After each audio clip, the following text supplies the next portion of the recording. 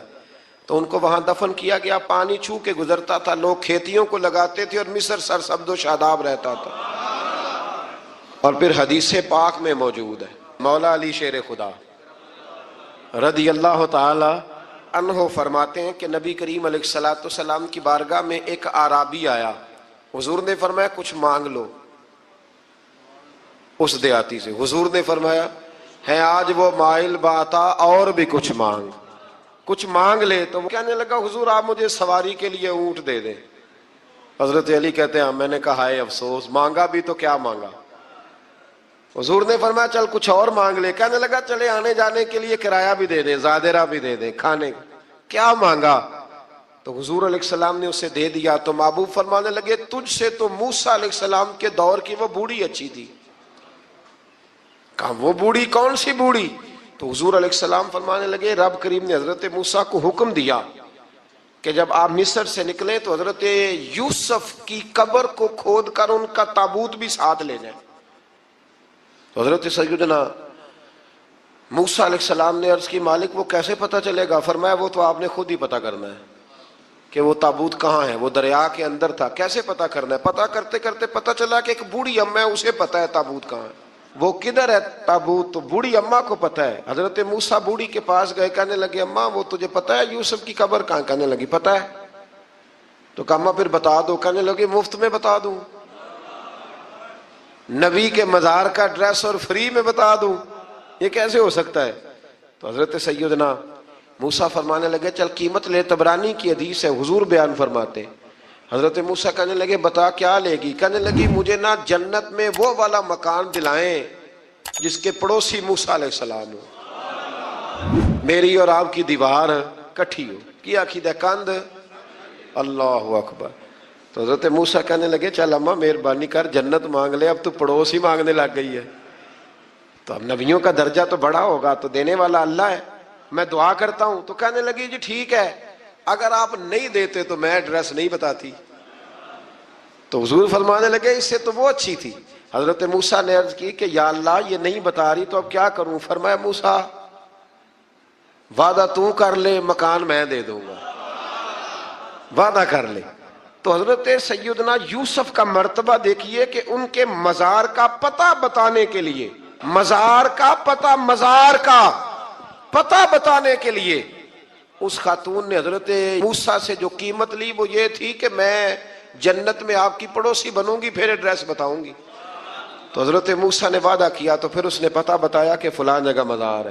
یہ تقریباً سینکڑوں سال بعد حضرت موسیٰ وہ وہاں سے نکال کے تابوت کو اپنے ساتھ لے کر کے گئے. یہ وہ واقعہ جسے قرآن نے احسن القصص قرار دیا. اللہ کریم نے ہمیں اس واقعے میں یہ بتایا ہے کہ معاملات زندگی سے گھبرایا نہ کرو. جب بھی کوئی آزمائش آتی ہے نا تو پھر اللہ دو آسانیاں عطا کرتا ہے. اور یہ بھی یاد رکھیں جو آسانیوں والے ہوتے ہیں نا آزمائشیں بھی انہیں آتی ہیں. جو لاڈلے زیادہ ہوتے ہیں کئی دفعہ تکلیفیں بھی زیادہ. اللہ تعالیٰ لاڈلوں کو تکلیفوں سے محفوظ رکھے, لیکن تکلیفیں بھی زیادہ انہیں آتی ہیں. حضرت یوسف لاڈلے تھے تو سیدھے کنویں میں گئے تھے, لیکن اللہ بڑا کریم ہے, بھائیوں نے 20 درہم قیمت لگائی تو رب کریم نے فرمایا دیکھنا پھر میں اپنے یوسف کی کیا قیمت بیان کرتا ہوں.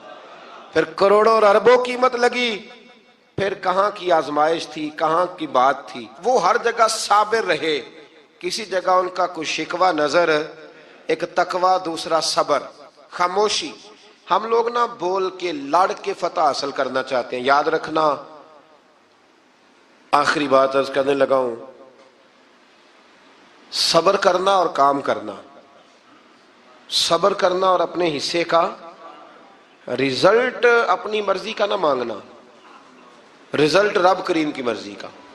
جب کہا حضرت یوسف علیہ السلام نے اپنے باپ سے کیا کہا یا ابتی, اے میرے باپ, انی رأیت احد عشر کوکبا, بے شک میں نے خواب میں دیکھے ہیں 11 ستارے, والشمس اور سورج, والقمر اور چاند, رأیتہم لی ساجدین, کہ وہ مجھے سجدہ کر رہے تھے. یہ خواب دیکھا. حضرت ابراہیم علیہ السلام کے بیٹے حضرت اسحاق علیہ السلام, اور حضرت اسحاق علیہ السلام کے صاحبزادے حضرت یعقوب علیہ السلام. حضرت یعقوب علیہ السلام نے کئی نکاح فرمائے، اللہ نے آپ کو 12 بیٹے عطا فرمائے.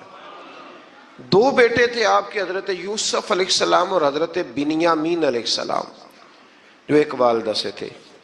حضرت یوسف علیہ السلام بڑے حسین و جمیل تھے، بڑے خوبصورت تھے. کچھ لوگ ظاہراً خوبصورت ہوتے ہیں تو کچھ کی ساتھ عادتیں بھی بڑی خوبصورت ہوتی، بڑے نفیس، بڑے فرما بردار، بڑی میٹھی ٹھنڈی بات کرنے والے. ہوتا یہ ہے کہ جب کوئی بچہ پیارا بھی ہو اور عادتیں بھی اچھی ہوں تو ماں باپ کی آنکھوں کا تارا بن جاتا ہے، باقی محنت کرنے کی بجائے شکوہ کرنا شروع کر دیتے ہیں. تو حضرت یوسف علیہ السلام کے والد حضرت یعقوب علیہ السلام اپنے بیٹے سے بڑا پیار کرتے تھے. اور آج اس واقعے میں آپ کو یہ بھی سمجھ آئے گی کہ ساری زندگی لوگوں نے ماں بیٹے کا پیار بیان کیا ہے، یہ وہ واقعہ ہے جس نے باپ بیٹے کا پیار بیان کیا اور انوکھے انداز میں بیان کیا. یعنی باپ اور بیٹے کے پیار کا بھی کوئی شخص کسی جگہ تصور کر سکتا، اسے ماپا اور تولا جا سکتا نہیں ہے. تو حضرت یعقوب علیہ السلام کے صاحبزادے تھے یوسف علیہ السلام، آپ بڑا پیار کرتے تھے تو باقی بھائی تھوڑا حسد کرنے لگے، انہیں جلنا شروع کر دیا. حضرت سیدنا یوسف علیہ السلام ایک دن فرمانے لگے اپنے والد سے کہ ابا جی میں نے خواب دیکھا ہے کہ 11 ستارے، سورج اور چاند مجھے سجدہ کر رہے ہیں. قال یا بنی لا تقصص رؤیاک علی اخواتک، کہ بیٹا اپنا خواب اپنے بھائیوں سے نہ بیان کرنا، اپنا خواب اپنے بھائیوں سے نہ بیان کرنا. فَيَكِيدُوا لَكَ كَيْدًا، ہو سکتا ہے وہ تیرے خلاف کوئی سازش رچیں. کیوں رچیں؟ اس لیے کہ ان الشیطان للانسان عدو مبین، بے شک شیطان آدمی کا کھلا ہوا دشمن، وہ ہر وقت وسوسہ اندوزی کرتا ہے. تو لہٰذا بھائیوں سے بات بیان آپ نے نہیں بیان کی. آہستہ آہستہ نا وہ حسد بڑھتا. حسد بہت بڑی بیماری ہے. اگر نبیوں کے بیٹوں میں ہو سکتا ہے تو عام انسانوں میں کیوں نہیں ہو سکتا؟ انبیاء کے بیٹے اگر کر سکتے ہیں تو عام لوگ بھی. آپ جب کسی شخص کو دیکھیں نا کسی کے بارے میں کچے جملے بول رہا ہے، کمزور بات کر رہا ہے، تو پہلے اچھی طرح ٹٹول لیں کہ حق بیان کر رہا ہے یا صرف حسد کے بیچ رہ کے گفتگو کر رہا ہے. بہت بڑی بیماری ہے. انہوں نے ایک چال بنائی 10 نے مل کے کہ اس طرح کریں کہ ان کو کوئی سخت سزا دیں، انہیں قتل کر دیتے ہیں. پھر کہنے لگے مارتے نہیں، کنویں میں پھینک دیتے ہیں. حضرت یعقوب علیہ السلام کی بارگاہ میں حاضر ہوئے تو حاضر ہو کے عرض کی کہ ہم سیر کرنا چاہتے ہیں تو ہمارا بھائی یوسف بھی تو ہمارا بھائی ہے نا، ہمارے ساتھ بھیجیں، وہاں کھیلے گا، کودے گا، کھائے گا، پیے گا. حضرت یعقوب علیہ السلام نے فرمایا نہیں، مجھے ڈر لگتا ہے کہ کہیں میرے یوسف کو کوئی تکلیف نہ پہنچ جائے. کچھ ایسے ہوتے ہیں جنہیں جدا کرنے کو دل ہی نہیں کرتا کہ وہ جائیں نہ. کئی دفعہ بعض بچے نالائق ہوتے ہیں، وہ جدا ہوتے ہیں لیکن ان کو جدا کرنے کو دل، لیکن حضرت یوسف تو لائق بچے تھے نا اپنے والد کے، ان کا بھی نہیں ارادہ تھا. بھائی لے گئے اور لے جا کر کے حضرت یوسف علیہ السلام کو پہلے بہت زیادہ مارا. پھر حضرت یوسف علیہ السلام کا کرتا اتار کے ان کے ہاتھ باندھے. پھر بڑے بھائی نے یہودا نے رسی کے ساتھ باندھ کے کنویں میں لٹکا دیا. اور پھر جب درمیان میں پہنچے تو پھر رسی کو کاٹ دیا. حضرت یوسف جب گرے پانی میں آواز آئی تو ہنسے. مفسرین نے لکھا ہے کہ اللہ تعالیٰ نے حضرت جبریل امین کو بھیجا، فرمایا جاؤ میرے یوسف کو پکڑ کے نا تو احتیاط کے ساتھ نیچے رکھ دو. حضرت یوسف کو رکھ دیا گیا. 3 دن اور 3 راتیں جناب یوسف کنویں میں رہے. بچانے والا زیادہ بڑا ہے، محفوظ رکھنے والا زیادہ طاقتور ہے.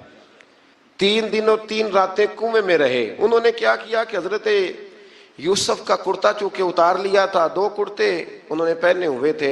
بعد میں مفسرین نے لکھا ہے ایک تو کرتا وہ تھا جنہوں نے استعمال کیا، تو ایک کرتا بطور تعویذ کے حضرت یعقوب نے ان کے گلے میں ڈال دیا بطور برکت کے. تو وہ کرتا بھی ان کے گلے میں تھا. ایک کرتے سے انہوں نے باندھ دیا. دوسرا کرتا جو تھا نا اس کو خوند لگا کے نا بکری کا، تو حضرت یعقوب کے پاس آئے اور جب دروازے تک پہنچے تو شور کرنے لگے زور زور سے. حضرت یعقوب پریشان ہو کے باہر آئے، چونکہ وہ بکریاں بھی ساتھ لے کے گئے تھے، بکریاں چرایا کرتے تھے. تو کہا بکریوں کو بھیڑیا تو نہیں پڑ گیا؟ تو کہنے لگے حضور بکریوں کو تو نہیں پڑا پر حضرت یوسف کو لے گیا ہے، اور حضرت یوسف علیہ السلام شہید ہو گئے۔ حضرت یعقوب علیہ السلام نے نا وہ کرتا دیکھا تو کرتا دیکھ کے فرمانے لگے بڑا سیانہ تھا بھیڑیا، یوسف سارا کھا گیا ہے پر کرتا کسی جگہ سے پھٹا بھی نہیں۔ اس کا مطلب ہے کہ حضرت یعقوب کو سمجھ آ گئی کہ میرے یوسف کو بھیڑیے نے کھایا نہیں ہے۔ یہ قرآن مجید ہے، فرمایا بڑا سمجھدار تھا بھائی، کرتا پھٹا بھی نہیں اور یوسف وہ سارا کھا گیا۔ اب یہ روز وہاں بکریاں چرانے جاتے تھے، یا جناب یعقوب تو رونے لگے تو بھائی روز جاتے تھے، جھانک جھانک کے دیکھتے تھے کہ یوسف ہے کہ نہیں۔ تیسرے دن ایک قافلہ وہاں سے گزرا جو مصر جا رہا تھا، انہوں نے پانی نکالنے کے لیے جب ڈول لٹکایا تو حضرت یوسف نے پکڑ لیا۔ اس شخص نے حضرت جناب یوسف علیہ السلام کو اوپر کھینچا، جب اب واپس اوپر زندہ نکل آئے تو بھائی پھر حیران ہو گئے، ابھی بھی شکر ادا نہیں کیا کہ 3 دن کے بعد دیکھو اللہ نے کتنا فضل فرمایا ہے۔ لیکن وہ پھر کہنے لگے قریب آ کے نا اس سے، یہ ہمارا بھاگا ہوا غلام ہے، اگر تمہیں چاہیے تو لے لو، سستا بیچ دیں گے۔ حضرت یوسف کا قول بعد مفسرین نے لکھا ہے، آپ فرماتے ہیں کہ مجھے جب انہوں نے تھپڑ مارے تو اتنی تکلیف نہیں ہوئی، کنویں میں پھینکا تو اتنی تکلیف نہیں ہوئی، تکلیف تب ہوئی جب انہوں نے مجھے بھائی نہیں مانا اور کہنے لگے یہ ہمارا بھاگا ہوا غلام ہے۔ تو کہا کتنے کا بیچو گے؟ کہا تم 20 درہم دے دو اور لے لو۔ 20 درہم کا جناب یوسف کو بیچ دیا۔ وہ لے گئے مصر کی منڈی میں، وہاں قیمت لگنے لگی، کتنے ہزار، اتنے ہزار، اتنے ہزار۔ اللہ اکبر۔ جناب یوسف کہتے میں نے وہ رنگ بھی دیکھا کہ جب میرا باپ سب سے بڑھ کر مجھ سے پیار کرتا تھا، اور آج میں وہی یوسف ہوں جس کی بولیاں لگ رہی، جس کی بولیاں لگ رہی۔ عزیز مصر آ گیا، مصر کا جو مال خزانہ کا مالک تھا وہ شخص آ گیا۔ اس میں بھی کئی اقوال ہیں کہ وہ بادشاہ تھا کہ کیا تھا، بہرحال عزیز مصر آیا، خزانوں پر قبضہ اسی کا تھا۔ اس نے حضرت یوسف علیہ السلام کے وزن کے برابر سونا تول کے دیا، وزن کے برابر چاندی تول کے دی، وزن کے برابر اس نے ہیرے جواہرات دیے، پھر گھر لے گیا۔ اور جناب یوسف علیہ السلام فرماتے ہیں میں ایک آزمائش سے نکلا، جب گھر آیا تو بڑے سکون سے رہنے لگا۔ عزیز مصر نے اپنی بیوی زلیخا سے کہا اس کا خاص خیال رکھنا۔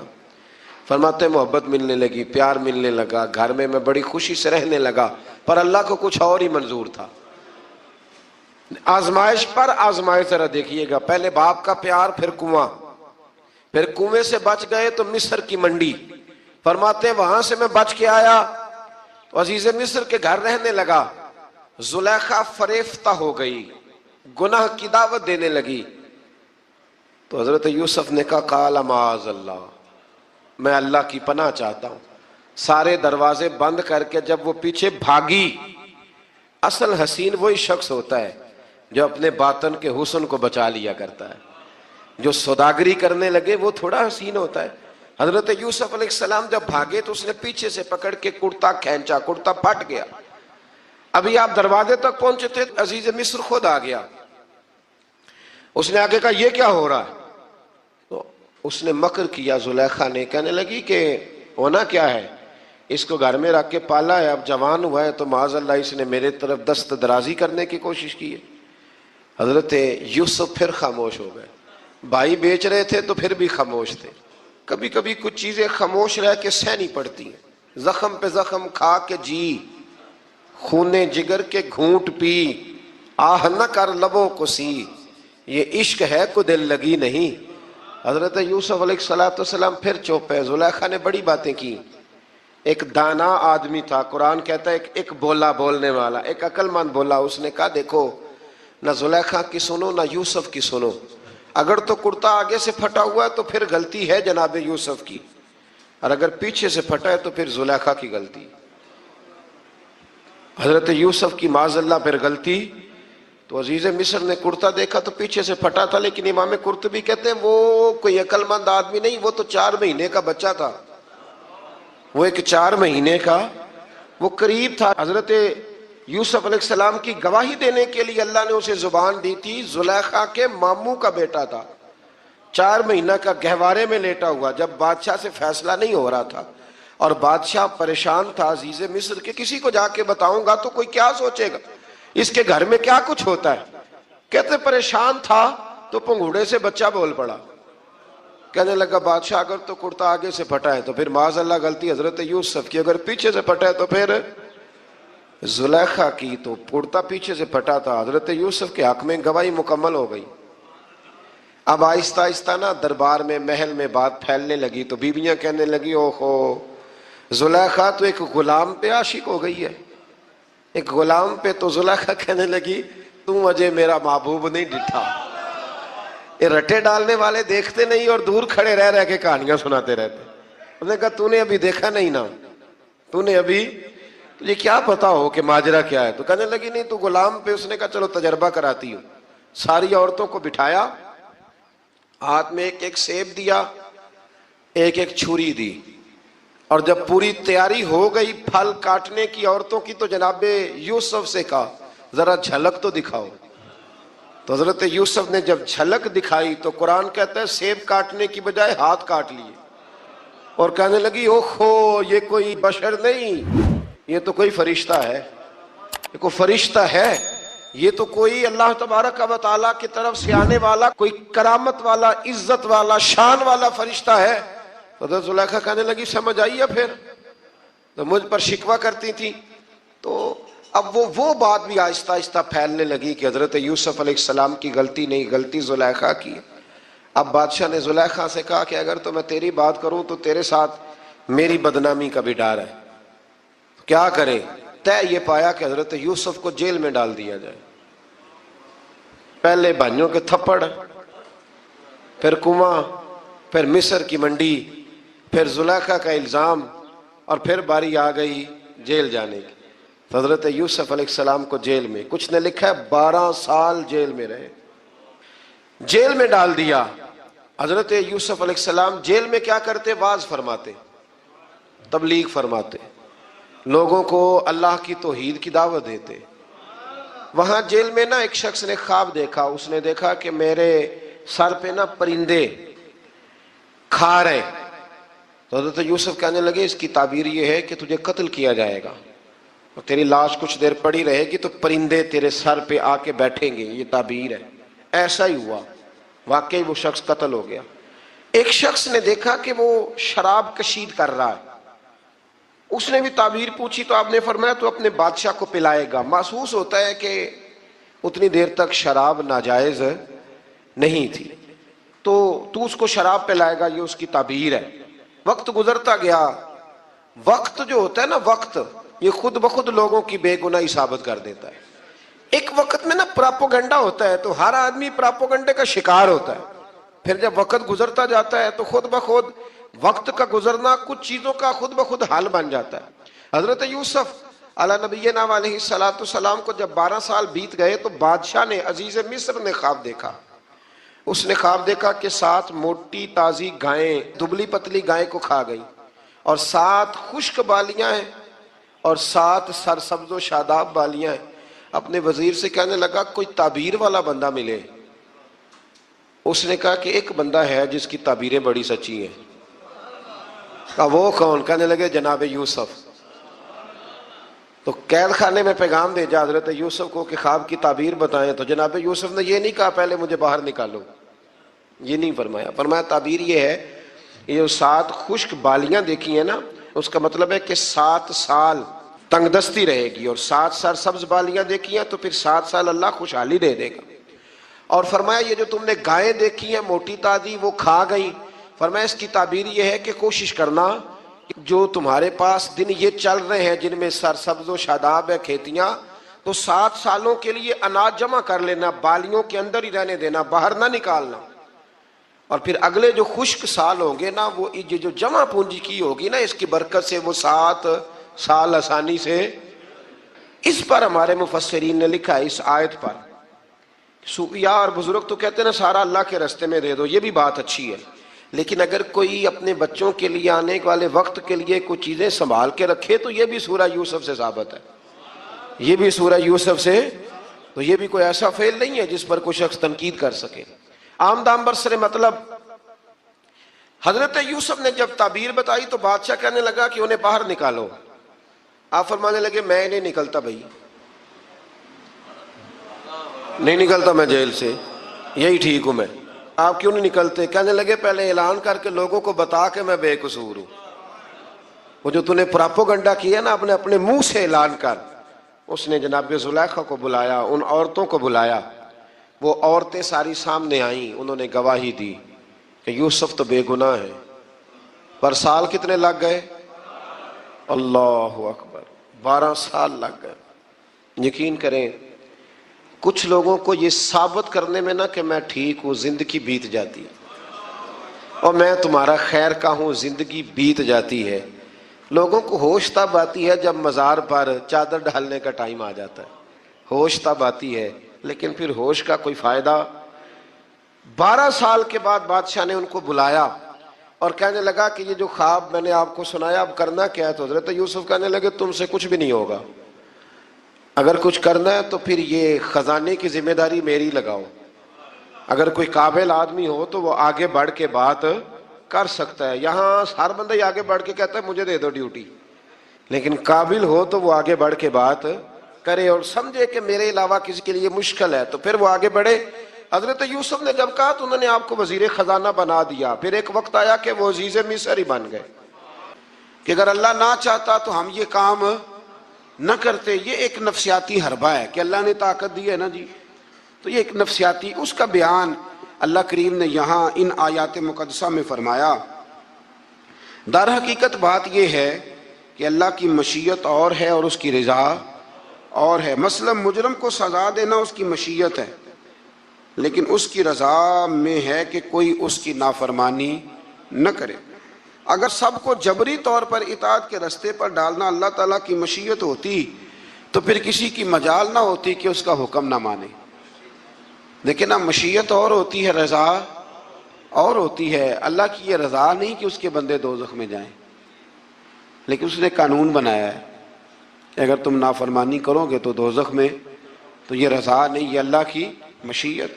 تو یہ اللہ نے طاقت نہیں دی لوگوں کو، اس لیے نہیں دی تھی کہ وہ ظلم کریں، لیکن اگر انہوں نے ظلم کیا ہے تو اب انہیں سزا بھی ملے گی۔ تو یہ شخص نہ کوئی کہے کہ وہ اللہ کی دی ہوئی طاقت سے معاذ اللہ۔ یہ بہت سارے لوگ بیوقوفی والی باتیں کرتے ہیں۔ ایک دفعہ بزرگوں نے لکھا ہے کہ ایک شخص جو تھا وہ کسی کے باغ سے روز پھل توڑ کے کھا جایا کرتا تھا، تو مالک بڑا سیدھا سادہ تھا، تو مالک اس کو کہتا کہ بھئی تو روز میرے باغ سے پھل توڑ کے کھاتا ہے، تو وہ کہتا باغ بھی اللہ کا ہے، زمین بھی اللہ کی ہے، اور میں بندہ بھی اللہ کا ہوں۔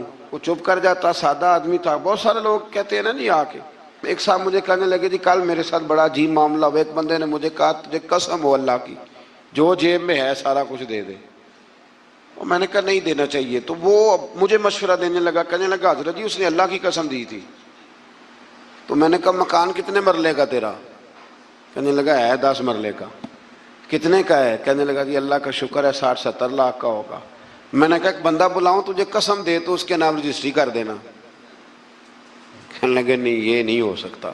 تو میں نے کہا یہ کیسی کچی بات ہے کہ 500-700 کے لیے تجھے یاد ہے کہ یہ جائز ہے، لیکن وہ میرے دادا جی ایک بات کہا کرتے تھے، وہ دیہاتی لوگ ہوتے تھے تو دیہات کی مثالیں کئی دفعہ بڑی یاد رہ جاتی تھی۔ وہ کہا کرتے تھے کہ دودھ میں اور لسی میں مکھی گر جائے تو عورتیں اسے پھینک دیتی ہیں، لیکن اگر مکھن میں گر جائے نا تو پھر اس کو پھینکتی نہیں بلکہ مکھی نکال لیتی، کیونکہ گھی مہنگا ہوتا ہے نا، تو لسی سستی ہوتی ہے۔ تو آپ چیزوں کو سمجھیں کہ ہمارا رویہ بڑا عجیب ہے معاملات کو سمجھنے کے حوالے سے۔ وہ بندہ بھی کہتا کہ جناب یہ پھل بھی اللہ کے تو باغ بھی اللہ کا تو میں بندہ بھی اللہ کا۔ بھولا آدمی تھا بیچارہ، چپ کر جاتا، کہتا تو ٹھیک ہے نا، کی پنجابی چاکی دا سی لبی شے خدا دی نہ تیلے دی، ختم ہو گئی بات۔ حالانکہ وہ کسی کی ہوتی ہے، تیلے پا دے کیوں نہیں ہوتی جی، وہ کسی دی ہے سیدھے تانڈی کی ہے نا، لیکن بس ہمارا ذوق بن جاتا ہے کہ قابو آ گئی ہے تو قابو کرو معاذ اللہ۔ تو وہ بیچارہ بڑا پریشان تھا۔ تو ایک دن اس نے نا اپنے ایک شہر کے عالم سے بات کی، اس نے کہا کہ جناب وہ میرے ساتھ تو بڑی مصیبت بن گئی ہے، وہ روز پھل توڑ کے لے جاتا ہے اور کہتا ہے زمین بھی اللہ کی باغ بھی اللہ کا، کھانے والا بندہ بھی اللہ کا۔ تو عالم کہنے لگے میں بھی تمہیں نسخہ دیتا ہوں، کل اس پہ استعمال کرنا۔ میں کہا ٹھیک ہے جی۔ وہ وقت پہ آ گیا باغ کا مالک، تو جب وہ آیا نا پھل توڑنے، اس نے پھل بڑے سیر ہو کے کھائے، اس نے کھانے کا موقع دیا۔ جب وہ فارغ ہو گیا، اس نے اس کو رسی کے ساتھ درخت کے ساتھ باندھ لیا اور ڈنڈا پکڑ لیا، اور جب مارنے لگا تو کہنے لگا یہ کیا؟ کہنے لگا یہ چھڑی کی توفیق بھی اللہ کی، رسا بھی اللہ کا، باندھنے والا بندہ بھی اللہ کا، اب تجھے جو پھینٹی لگے گی وہ بھی اللہ کی دی ہوئی طاقت سے لگے گی، معاذ اللہ، اب تو کھا۔ وہ کہنے لگا معاف کر دو، آج کے بعد یہ کام نہیں کروں گا۔ تو کہتے ہیں جی مشیت ہے جی اللہ کی، اللہ نہ کرتا معاذ اللہ تو ہم، تو یہ ایک نفسیاتی جھوٹ ہے، اس کو آپ سمجھ لیں، آپ اس پر غور فرمائیں۔ تو یہاں بہت سارے لوگ یہ ظلم کرتے ہیں اور دین کی حدوں کو پامال کرتے ہیں۔ اللہ تعالی ہمیں سمجھنے کی توفیق عطا فرمائے۔ آیت نمبر 152 سے لے کر 161 تک میں اللہ تعالیٰ نے فرمایا، غالباً 9 باتوں کا حکم دیا ہے۔ سب سے پہلے ارشاد فرمایا کہ اللہ کے ساتھ کسی کو شریک نہ ٹھہرانا۔ دوسرے نمبر پہ فرمایا والدین کے ساتھ اچھا سلوک کرنا۔ تیسرے نمبر پہ فرمایا تنگ دستی کے خوف سے اولاد کو قتل نہ کرنا۔ اب تو بڑے بڑے لوگ عالم فاضل ہو کے کہتے ہیں بچے تھوڑے پیدا کرو، حالانکہ میرے نبی کریم علیہ السلام نے فرمایا اس عورت سے نکاح کرنا جو محبت زیادہ کرنے والی ہو اور بچے زیادہ پیدا کرنے والی ہو۔ تو یہاں معیار کیا ہے؟ تنگ دستی کے خوف سے اولاد کو قتل نہ کرو، اور فرمایا ظاہری اور چھپی ہوئی ہر قسم کی فحاشی سے بچو، اور نمبر 5 پہ فرمایا قتل ناحق نہ کرو، نمبر 6 پہ فرمایا یتیم کا مال ناجائز طریقے سے نہ کھاؤ، اور نمبر 7 فرمایا لین دین میں ناپ تول پورا کرو، 8 پہ فرمایا بلا تمیز سب کے ساتھ انصاف کرو، اور نمبر 9 میں ارشاد فرمایا کہ اللہ کے ساتھ کیے ہوئے وعدے کی پاسداری بھی کرو۔ تو اللہ تبارک و تعالیٰ نے ان 9 چیزوں کو بیان کیا، اور سمجھ لیں یہ خلاصہ بیان کیا میرے رب کریم نے، یہ پورے دین کا خلاصہ ہے۔ اور یہ ساری چیزیں بیان کرنے کے بعد ارشاد فرمایا کہ یہی سیدھا راستہ ہے، گروہ بندی چھوڑ کر اسی راستے کی پیروی کرو، اور کتاب الہی کے احکام کو ملحوظ خاطر رکھو، اور جو لوگ ایمان لانے کے لیے نشانیاں طلب کرتے ہیں ان کے پاس فرشتے آئیں یا اللہ تعالیٰ خود آئے یا اس کی کوئی نشانی آئے۔ قرآن نے بتایا کہ جس دن عالم غیب کی نشانیاں آئیں گی تو پھر ان منکرین کے لیے ایمان لانا بھی نفع بخش نہ ہوگا۔ جو دیکھ کر کلمہ پڑھے گا فرعون کی طرح، اس کا کلمہ پھر قابل قبول نہیں ہوگا۔ یہ تو قابل قبول تب ہی ہے کہ یؤمنون بالغیب، کہ تو بغیر دیکھے ایمان لے آ۔ اور یہ بھی فرمایا کہ اے رسول جنہوں نے دین کو گروہوں میں بانٹ دیا ہے آپ کا ان سے کوئی تعلق نہیں ہے۔ جنہوں نے بانٹ دیا اللہ تبارک و تعالیٰ کے دین کو، یہودیوں نے عیسائیوں نے تقسیم کر دیا۔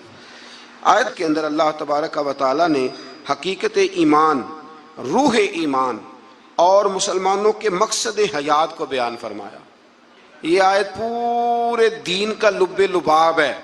نماز، روزہ، حج، زکوٰۃ، وضو، غسل، صدقات، خیرات، عبادات، ان سب کا نچوڑ ہے۔ فرمایا کل اے محبوب فرما دے، جو بڑی پیاری باتیں تھیں وہ اللہ نے محبوب سے کل کہہ کے سنی ہے۔ کہا محبوب ذرا کہو کیا، ان صلاتی و نسکی و محیای و مماتی للہ رب العالمین۔ فرمایا محبوب فرما دیجئے کہ بے شک میری نماز، میری قربانیاں، میرا دنیا میں ظاہری طور پہ رہنا یا میرا پردہ کر جانا سب اس رب کے لیے ہے جو تمام جہانوں کے پالنے والا ہے۔ یہ لب لباب ہے۔ حضرت مجدد الفسانی رحمۃ اللہ علیہ فرمایا کرتے تھے 3 چیزوں کا نام دین ہے، علم، علم پر عمل، اور عمل میں اخلاص، ریاکاری نہ ہو۔ فرمایا 3 کام کر لے تیرا دین مکمل ہو جائے گا۔ ختم ہو گئی بات۔ آگے پھر سورہ اعراف شروع ہوتی ہے۔ اعراف کے معنی بلندی کے ہیں، اس کا معنی جاننا اور پہچاننا بھی ہے۔ اصحاب اعراف کے بارے میں ایک قول تو یہ ہے کہ ان کی نیکیاں اور گناہ برابر ہوں گے، ان کا مقام جنت اور دوزخ کے درمیان ہوگا۔ یہاں یہ وہ لوگ ہیں جو اہل جنت اور اہل جہنم کو پہچاننے والے ہوں گے۔ یہ اعراف والے نا، ایک جنتی ایک جہنمی، اور درمیان میں اعراف، یعنی جس کی ایک گناہ زیادہ ہو گئے تو جہنم میں گیا، اور جس کی نیکیاں زیادہ ہو گئی اللہ کے فضل سے وہ تو جو کچھ برابر برابر والے ہیں ان کے لیے مقام اعراف ہے، ان کے لیے مقام اعراف ہے، اور کچھ نے لکھا ہے نہیں یہ تو بلند مقام